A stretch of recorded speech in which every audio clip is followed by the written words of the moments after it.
السلام علیکم ورحمۃ اللہ وبرکاتہ۔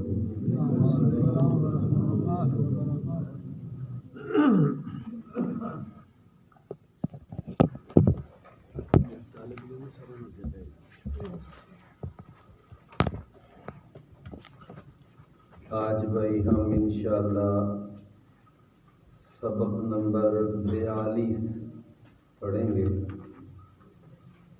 جو سورہ یاسین آیت نمبر 13 سے لے کر آیت نمبر 32 پر یہ مشتمل ہے۔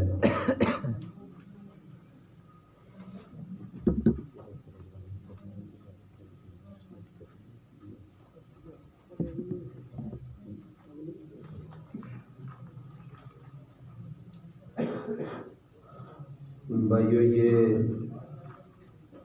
چھوٹی چھوٹی آیات ہیں۔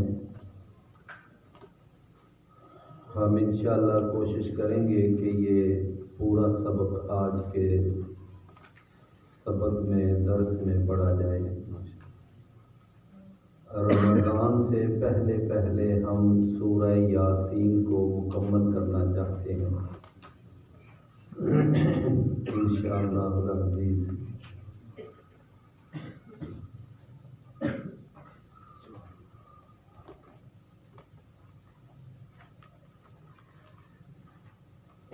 اعوذ باللہ السمیع العلیم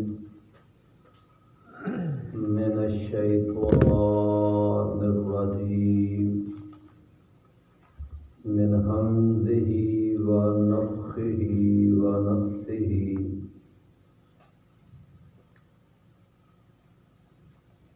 واضرب لهم مثلا اصحاب القریہ اذ جاءها المرسلون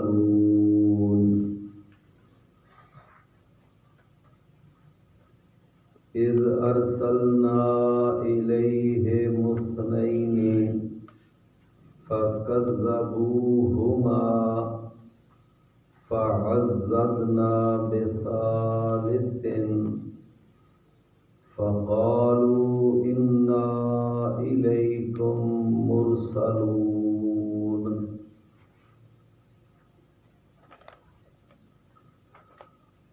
وَاضْرِبْ لَهُمْ، اور بیان کیجئے اے نبی کریم صلی اللہ علیہ وسلم، لہم ان کے لیے، یعنی اہل مکہ کے لیے، مثلا بطور مثال، اصحاب القریۃ بستی والوں کو، اذ جاءها المرسلون جب آئے ان کے پاس بھیجے ہوئے، یعنی رسول۔ اذ ارسلنا الیہم اثنین جب ہم نے بھیجا ان کی طرف دو کو، فکذبوہما تو ان بستی والوں نے جھٹلا دیا ان دونوں کو، فعززنا بثالث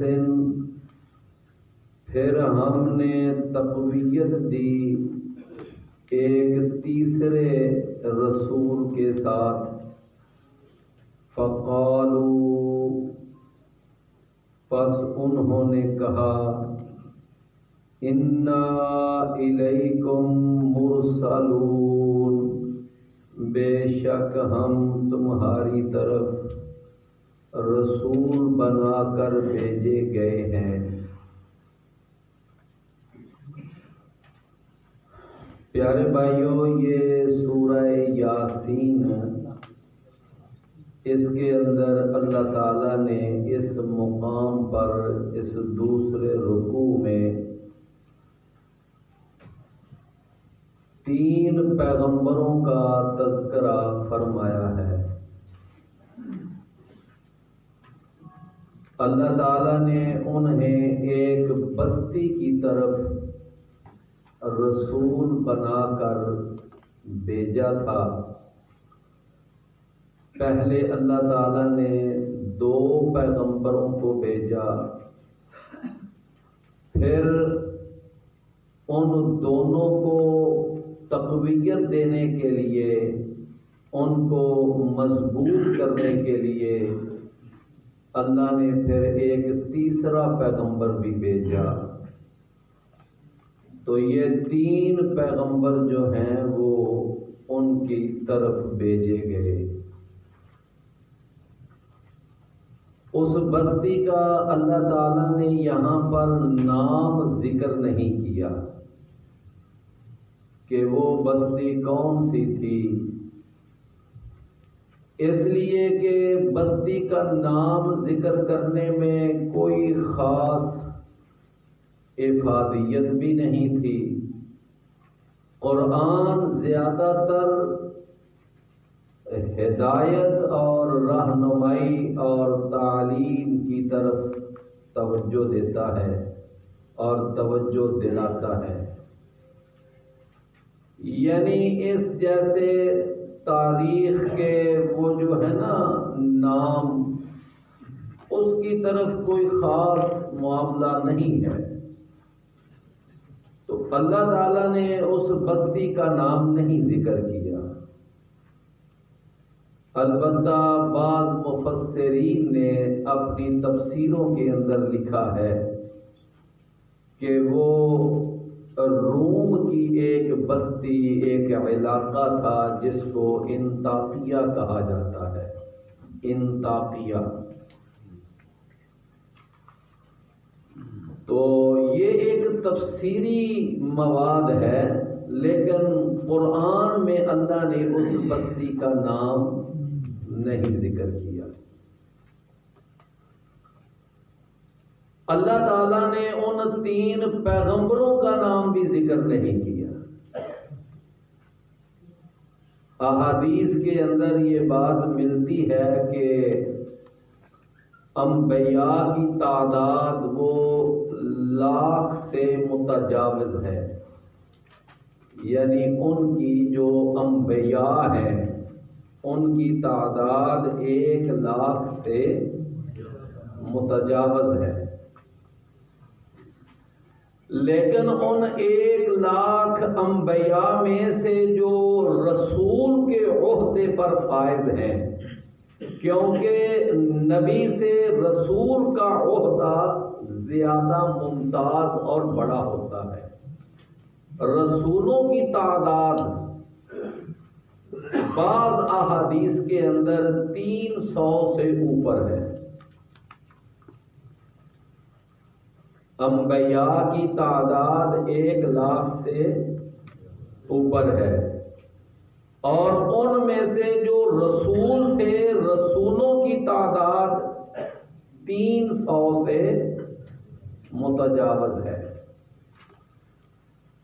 وہ جو 300 سے کچھ اوپر رسول ہیں، ان میں سے 55 ایسے رسول ہیں جن کا تذکرہ قرآن مجید میں اللہ نے بیان کیا ہے۔ 55، اور پھر ان 55 انبیاء میں سے صرف 25 رسول ہیں جن کا نام اللہ نے قرآن میں بیان کیا۔ ویسے تذکرہ کتنوں کا ہے؟ 55 کا، یعنی بعض ایسے پیغمبر ہیں جن کا صرف تذکرہ آیا ہے لیکن ان کا نام بیان نہیں ہوا۔ تو میرے عزیز بھائیوں، یہ جو اللہ تعالیٰ نے 3 انبیاء کا یہاں تذکرہ کیا، صرف ان کا تذکرہ ہے، ان کے نام اللہ نے بیان نہیں کیا۔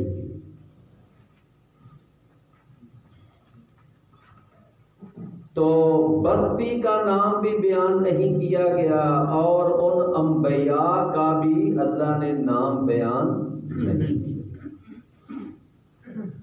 پھر اس رکوع کے اندر اللہ نے ایک اور بھی بات بیان کی ہے۔ وہ بات یہ ہے کہ جب ان بستی والوں نے ان تینوں پیغمبروں کو جھٹلا دیا تھا اور ان کو نبی رسول ماننے سے انکار کر دیا تھا اور ان پیغمبروں کی مخالفت کے وہ درپے ہو گئے تھے، تو پھر اسی بستی کے ایک دور کے کنارے سے ایک آدمی اٹھا اور اس نے آ کر ان بستی والوں کو سمجھایا۔ اس نے کہا کہ تم ان پیغمبروں کو کیوں جھٹلاتے ہو؟ یہ تمہارے خیرخواہ ہیں، یہ تمہارے ہمدرد ہیں، ان پر ایمان لے آؤ۔ اور وہ خود بھی بندہ مومن ان پیغمبروں پر ایمان لے آیا۔ تو بالآخر انہوں نے اس آدمی کو بستی والوں نے قتل کر دیا، شہید کر دیا۔ اللہ تعالیٰ نے اس بندہ مومن کا بھی یہاں نام نہیں بیان کیا۔ تو بھائیو، بستی کا نام بھی بیان نہیں ہوا، تینوں پیغمبروں کا نام بھی بیان نہیں ہوا، اور اس مرد مومن کا بھی اللہ نے یہاں نام نہیں۔ ہاں، البتہ اس مرد مومن کا تفسیر کی کتابوں کے اندر نام حبیب بن موسیٰ نجار بیان ہوا ہے۔ کیا نام بیان ہوا ہے؟ حبیب بن موسیٰ نجار۔ نجار عربی زبان میں بڑھئی کو کہتے ہیں، کارپینٹر۔ تو میں یہ یعنی پورا جو رکوع ہے وہ ان تین انبیاء کی دعوت اور اس مرد مومن کی حمایت اور اس کی شہادت، پھر اس کی اس قوم کے لیے اظہار ہمدردی، بس اسی کے اوپر یہ سارا رکوع ہے جو اللہ تعالیٰ نے یہاں پر تذکرہ فرمایا ہے۔ اللہ تعالیٰ نے ارشاد فرمایا کہ وَضْرِبْ لَهُمْ مَثَلًا أَصْحَابَ الْقَرْيَةِ إِذْ جَاءَهَا الْمُرْسَلُونَ، کہ اے میرے نبی آپ ان کے سامنے بطور مثال، مثلاً کا معنی بطور مثال، آپ ان کے سامنے بیان کریں، تذکرہ کریں۔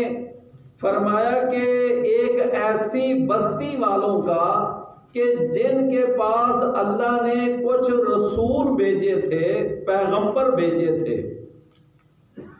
کیوں؟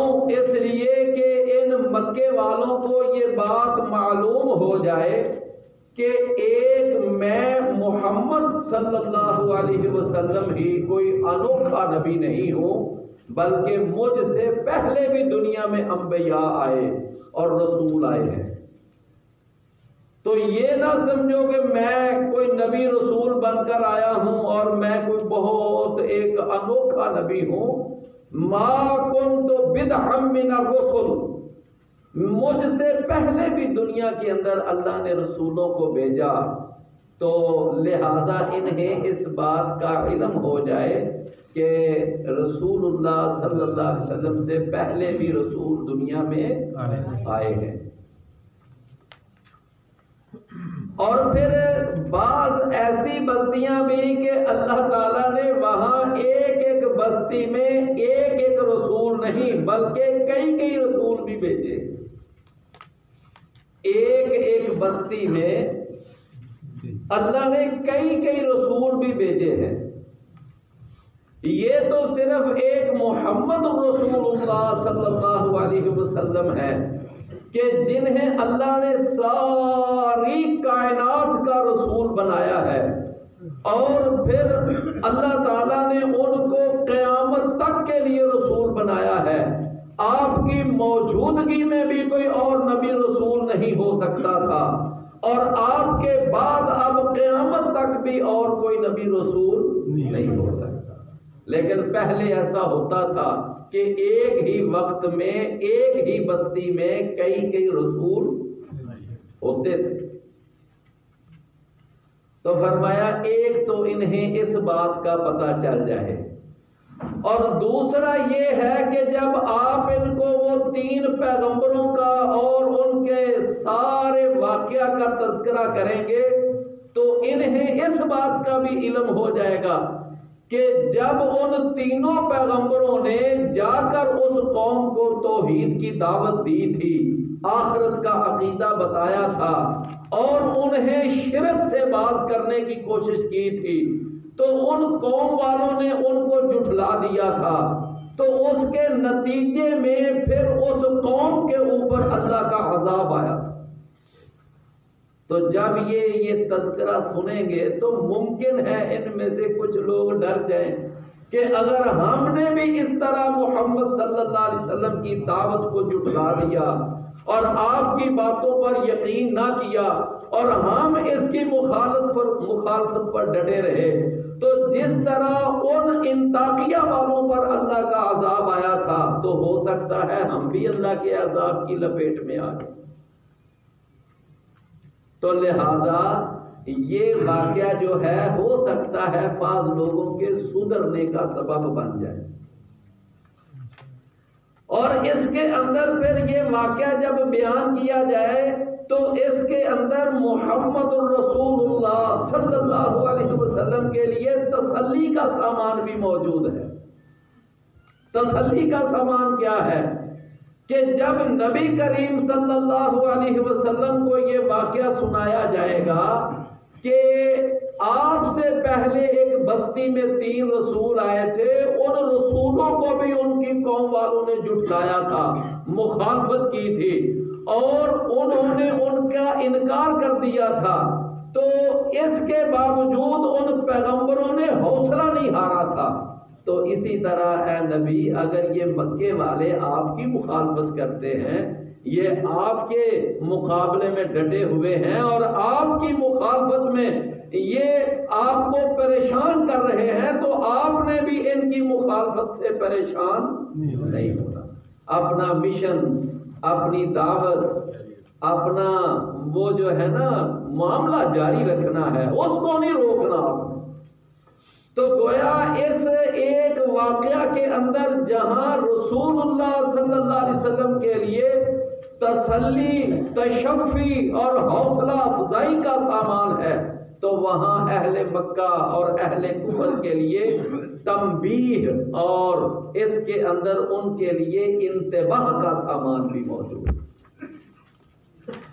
تو اللہ تعالیٰ نے دیکھے ارشاد فرمایا وَضْرِبْ لَهُمْ مَثَلًا أَصْحَابَ الْقَرْيَةِ کہ اے نبی آپ ان کے لیے بطور مثال ایک بستی والوں کا تذکرہ فرمائیں. فرمایا کہ وہ بستی جو تھی نا اذ جاء المرسلون، جب آئے تھے ان کے پاس بھیجے ہوئے رسول. تو بھائیو اس بستی کا نام کیا آپ نے سنا ہے؟ انطاکیہ. یہ روم کی ایک بستی ہے اور یہ قرآن میں نام بیان نہیں ہوا. کہاں ہے؟ تفسیر کی کتابوں میں ہے. تو فرمایا کہ جب ان کے پاس رسول آئے اذ ارسلنا الیہم اثنین، جب ہم نے بھیجا ان کی طرف پہلے 2 رسولوں کو، فکذبوہما، تو انہوں نے ان دونوں کو جھٹلا دیا. کیا کر دیا؟ جھٹلا دیا. فرمایا پھر ہم نے کیا کیا؟ فعززنا بثالث، پھر ہم نے تقویت بخشی. فرمایا بثالث، ایک تیسرے پیغمبر کے ساتھ ہم نے ایک تیسرا پیغمبر بھی بھیجا. میرے بھائیوں یہ ایک مثل مشہور ہے نا کہ 1 اور 2 11، یعنی جب کوئی ساتھ مل جاتا ہے تو پھر پہلے کو کیا ہو جاتی ہے؟ تقویت مل جاتی ہے. جناب موسیٰ علیہ السلام کو اللہ نے حکم دیا تھا کہ جائیے جا کر فرعون کو سمجھائیے، وہ بڑا سرکش ہو چکا ہے۔ تو اسی وقت موسیٰ علیہ السلام اللہ سے کیا دعا کرتے ہیں؟ کہتے ہیں یا اللہ میرے بھائی ہارون کو میرا ساتھی بنا دے اور اس کے ساتھ میری کمر کو مضبوط کر دے، اشدد بہ اذری، کہ اس کے ساتھ میرا کام آسان ہو جائے گا، میری کمر مضبوط ہو جائے گی، مجھے بات کرنا اور زیادہ آسان ہو جائے گا۔ تو جس طرح موسیٰ علیہ السلام نے اپنی تقویت کے لیے ہارون علیہ السلام کو اللہ سے مانگا تھا، تو اللہ نے اسی طرح ان دو پیغمبروں کی تقویت کے لیے ایک تیسرا پیغمبر بھی ان کے پاس بھیجا۔ فعززنا بثالث، فرمایا ہم نے ان کو پھر قوت بخشی ایک تیسرے پیغمبر کے ساتھ۔ فقالوا انا الیکم مرسلون، تو انہوں نے کہا بے شک ہم تمہاری طرف بھیجے گئے ہیں۔ یعنی ان تینوں پیغمبروں نے جا کر قوم والوں سے کیا کہا کہ ہم تمہاری طرف رسول بنا کر بھیجے گئے ہیں، اللہ نے ہماری ڈیوٹی لگائی ہے اور ہماری تعیناتی ہوئی ہے کہ ہم تمہیں جا کر اللہ کا پیغام سنائیں۔ فرمایا تو اب قوم والوں نے کیا کہا؟ انہوں نے کہا کہ ما انتم الا بشر مثلنا، کہ نہیں ہو تم مگر ہماری ہی طرح کے بشر۔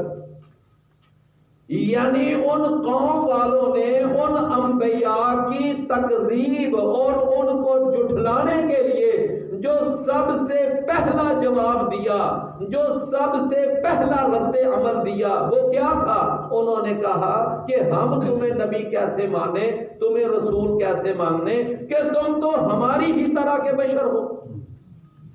ما انتم الا بشر مثلنا، کہ نہیں ہو تم مگر ہماری ہی طرح کے بشر۔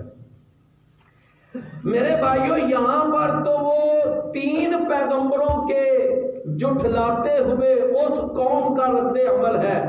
اللہ تعالیٰ نے سورہ ابراہیم 14واں پارہ اور سورہ ابراہیم کی آیت نمبر 10 اور 11، وہاں پر اللہ تعالیٰ نے اس بات کو تمام انبیاء کے لیے بیان کیا ہے۔ ذرا اس آیت کو پڑھ کر دیکھ لیں۔ فرمایا کہ ہر قوم نے ہر نبی رسول کو یہ کہا تھا کہ ان انتم الا بشر مثلنا، کہ نہیں ہو تم مگر ہماری ہی طرح کے بشر ہو، ہماری ہی طرح کے انسان ہو، ہماری طرح تم کھانا کھاتے ہو، ہماری طرح اٹھتے بیٹھتے ہو، ہماری طرح کاروبار کرتے ہو، ہماری طرح تمہاری شادیاں ہیں، ہماری طرح تمہاری بھی اولاد ہے، تمہاری بھی بیویاں ہیں، تمہارے بھی باپ دادا پردادا ہیں، تمہارے بھی بیٹے پوتے پڑ پوتے ہیں، لہذا یہ بتاؤ تمہیں کون سا کوئی سرخاب کا پر ایسا لگا ہوا ہے کہ ہم تمہیں نبی اور رسول مانیں؟ انہوں نے یہی جواب دیا تھا۔ سورہ ابراہیم آیت نمبر 10، ان انتم الا بشر مثلنا تريدون، تم یہ ارادہ رکھتے ہو ان تصدونا عما كان يعبد آباؤنا، کہ تم یہ چاہتے ہو کہ ہم اس راستے سے ہٹ جائیں، ہم اس ملت کو چھوڑ دیں، اس مذہب کو چھوڑ دیں کہ جس مذہب پر ہمارے آباء و اجداد کاربند تھے۔ لو میرے بھائیوں، پھر ہر قوم کو ہر نبی نے کیا جواب دیا؟ وہ اللہ نے آگے 11 نمبر آیت میں بیان کیا۔ فرمایا وقالت لهم رسلهم، تو ان کے رسولوں نے ان کو یہ جواب دیا ان نحن الا بشر مثلنا، یہ بات واقعی تمہاری سچی ہے کہ ہم ہیں تو تمہاری ہی طرح کے بشر، تمہاری ہی طرح کے انسان ہیں، لیکن ولکن اللہ یمن من یشاء من عبادہ، اللہ تعالیٰ اپنے بندوں میں سے جس کو چاہتا ہے وہ منتخب کر کر اس کو نبی رسول بنا دیتا ہے۔ لہذا یہ تو اب اللہ کی نظر انتخاب ہے کہ اللہ نے ہمیں رسول بنا دیا، تمہیں رسول نہیں بنایا۔ تو میرے بھائیوں، یہ قرآن مجید کی آیات کیا ظاہر کرتی ہیں کہ